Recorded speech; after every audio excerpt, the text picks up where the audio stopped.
नमस्कार, आप देख रहे हैं बिंदास खबरें। हम एक बार फिर से लेकर आए हैं देश दुनिया की बड़ी और काम की खबरें। और इसी के साथ आज की पहली बड़ी खबर कि पीएम मोदी का बड़ा ऐलान, तीनों कृषि कानून वापस लिए, कहा कि देश के किसानों के लिए लिया है ये बड़ा फैसला। दोस्तों यहाँ पर आपको बता दें कि प्रधानमंत्री नरेंद्र मोदी ने शुक्रवार को कृषि कानून वापस लेने का ऐलान किया। देश को संबोधित करते हुए पीएम नरेंद्र मोदी ने कहा कि मैं आपको पूरे देश को ये बताने आया हूँ कि हमने तीनों कृषि कानूनों को वापस लेने का निर्णय लिया है। इस महीने के अंत में शुरू होने जा रहे संसद सत्र में हम इन तीनों कृषि कानूनों को रिपील करने की संवैधानिक प्रक्रिया को पूरा कर देंगे। यहाँ पर दोस्तों आपको बता दें कि पीएम नरेंद्र मोदी ने प्रदर्शन कर रहे किसानों से अपना आंदोलन खत्म करने और अपने घरों को लौटने की अपील भी की है। दोस्तों यहाँ पर ये बता दें कि कई लोगों का मानना तो ये है कि 5 राज्यों में जिस तरीके से चुनाव होने वाले हैं, पीएम मोदी ने उन्हीं को ध्यान में रखते हुए ये फैसला किया है। इस फैसले पर आपकी क्या राय है, कमेंट करके जरूर बताएं। और इसी के साथ दोस्तों अगली बड़ी खबर कि पीएम किसान के मद्देनजर अगर आपने भी की है गलती तो नहीं आएगी 2000 रुपए की अगली किस्त।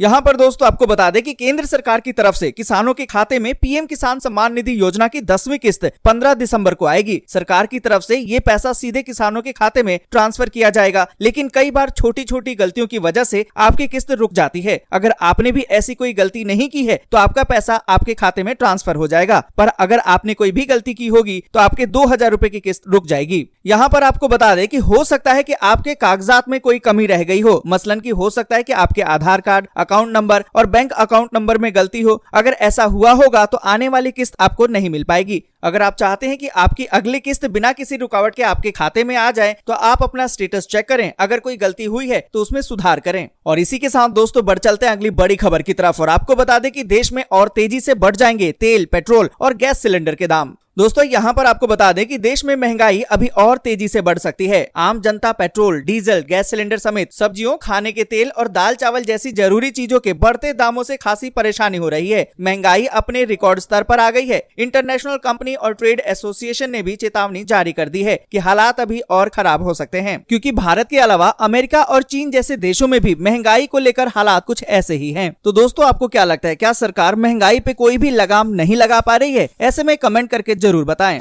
और इसी के साथ दोस्तों अगली बड़ी खबर कि रेलवे फिर से शुरू करने जा रहा है यात्रियों के लिए बड़ी सुविधा, ट्रेनों में मिलेगा अब पका हुआ खाना। दोस्तों यहाँ पर आपको बता दें कि रेलवे बोर्ड ने ट्रेनों में यात्रियों को पका हुआ भोजन परोसना फिर से शुरू करने का आदेश जारी कर दिया है। इस सेवा को कोरोना प्रतिबंधों के कारण बंद कर दिया गया था। रेलवे बोर्ड ने शुक्रवार को एक पत्र में Indian railway catering and tourism corporation यानी कि IRCTC को सेवा फिर से शुरू करने के लिए कहा है। रेलवे बोर्ड ने ये भी कहा कि यात्रियों को रेडी टू ईट भोजन भी परोसा जाता रहेगा। आपको बता दें कि रेलवे के बयान के अनुसार सामान्य ट्रेन सेवाओं की बहाली, यात्रा करने वाले यात्रियों की आवश्यकता और देश भर के भोजनालय, रेस्टोरेंट और होटलों, इन सभी में अन्य स्टेशनों में कोविड लॉकडाउन प्रतिबंधों में ढील के मद्देनजर रेल मंत्रालय द्वारा पके हुए खाने की सेवा को फिर से शुरू करने का निर्णय लिया गया है। ट्रेनों में खाने के लिए तैयार भोजन की सेवा भी जारी रहेगी। और इसी के साथ दोस्तों अगली बड़ी खबर कि भारत में बीते 24 घंटे में कोरोना के 11,000 से ज्यादा नए मामले, जबकि 459 लोगों की गई जान। दोस्तों यहाँ पर आपको बता दें कि भारत में कोरोना वायरस से जंग अभी भी जारी है। शुक्रवार को केंद्रीय स्वास्थ्य मंत्रालय के अनुसार भारत में बीते 24 घंटे में 11,106 नए कोविड के मामले दर्ज किए गए, जबकि 12,789 लोग ठीक भी हुए हैं। वहीं देश भर में एक दिन में 459 लोगों की मौत हो गई है।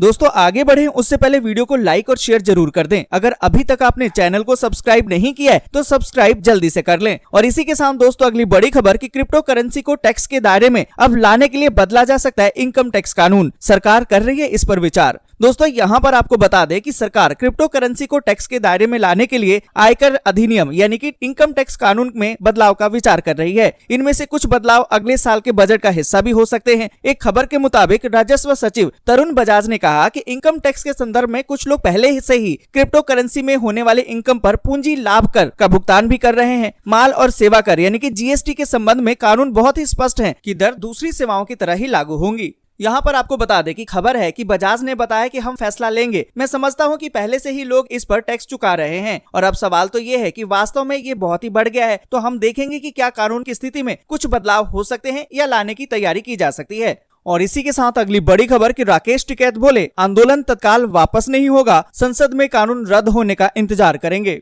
दोस्तों आपको बता दें कि प्रधानमंत्री नरेंद्र मोदी की तरफ से तीनों कृषि कानूनों को वापस लेने के ऐलान के बाद किसान नेता राकेश टिकैत ने कहा कि किसान आंदोलन तब तक जारी रखेगा जब तक कि कानून संसद में रद्द नहीं हो जाता है। पीएम मोदी ने शुक्रवार को ही राष्ट्र को संबोधित किया और तीनों कृषि कानूनों को वापस लेने की घोषणा की। आपको बता दें कि पीएम ने कहा कि संसद के शीतकालीन सत्र में इसकी संवैधानिक प्रक्रिया पूरी की जाएगी। पर दोस्तों आपको बता दें कि पीएम के ऐलान के बाद किसान नेता राकेश टिकैत ने ट्वीट करके कहा कि आंदोलन तत्काल वापस नहीं होगा, हम उस दिन का इंतजार करेंगे जब कृषि कानूनों को संसद में रद्द किया जाएगा। उन्होंने कहा कि सरकार एमएसपी के साथ साथ किसानों के दूसरे मुद्दों पर भी बातचीत करे। और इसी के साथ दोस्तों अगली बड़ी खबर की कृषि कानूनों को वापस लिए जाने पर सोनिया का पीएम मोदी पर हमला, कहा कि तानाशाह शासकों का अहंकार हार गया। दोस्तों यहाँ पर आपको बता दें कि करीबन 1 साल से केंद्र सरकार के तीनों नए कृषि कानूनों का विरोध कर रहे किसानों की मेहनत रंग लेकर आई है और मोदी सरकार ने इन्हें वापस लेने का ऐलान कर दिया है। अब तीनों कृषि कानूनों को वापस लिए जाने पर केंद्र सरकार के फैसले पर मुख्य विपक्षी पार्टी कांग्रेस की अध्यक्ष सोनिया गांधी ने भी अपनी प्रतिक्रिया दी है। आपको बता दें कि सोनिया गांधी ने इसे अन्नदाताओं की जीत और सरकार के अहंकार की हार करार दिया है।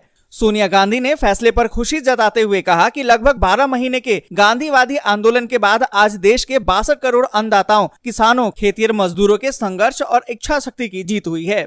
उन्होंने कहा कि आज उन 700 से अधिक किसान परिवारों की कुर्बानी रंग लाई है जिनके परिवारजनों ने न्याय के इस संघर्ष में अपनी जान न्यौछावर कर दी। आज सत्य, न्याय और अहिंसा की जीत हुई है। और इसी के साथ दोस्तों अगली बड़ी खबर कि राजस्थान कांग्रेस में बढ़ गई है हलचल, 3 मंत्रियों ने सोनिया गांधी को लिखी है चिट्ठी, इस्तीफे की पेशकश। दोस्तों आपको बता दें कि राजस्थान की सियासत में एक बार फिर से बड़ी हलचल देखने को मिल रही है। गहलोत सरकार के 3 मंत्रियों ने सोनिया गांधी को पत्र लिखकर इस्तीफे की पेशकश कर दी है और कांग्रेस संगठन में काम करने की इच्छा जताई है। आपको बता दें कि राजस्थान कांग्रेस के प्रभारी अजय माकन ने बताया कि रघु शर्मा, हरीश चौधरी और गोविंद सिंह डोटासरा मंत्री पद से इस्तीफा देकर कांग्रेस संगठन में काम करना चाहते हैं। इसके लिए तीनों मंत्रियों ने कांग्रेस की राष्ट्रीय अध्यक्ष सोनिया गांधी को चिट्ठी भी लिखी है। आपको बता दें कि दिवाली से पहले राजस्थान में कांग्रेस पार्टी फेरबदल की तैयारी में थी, लेकिन बाद में तय किया गया कि इसमें पूरी तरह बदलाव किया जाएगा। 3 मंत्रियों के इस्तीफे को इसी से जोड़कर देखा जा रहा है। और इसी के साथ दोस्तों अगली बड़ी खबर कि राष्ट्रपति जो बाइडेन उपराष्ट्रपति कमला हैरिस को सौंपेंगे सत्ता की कमान। जानिए क्या है पूरा मामला।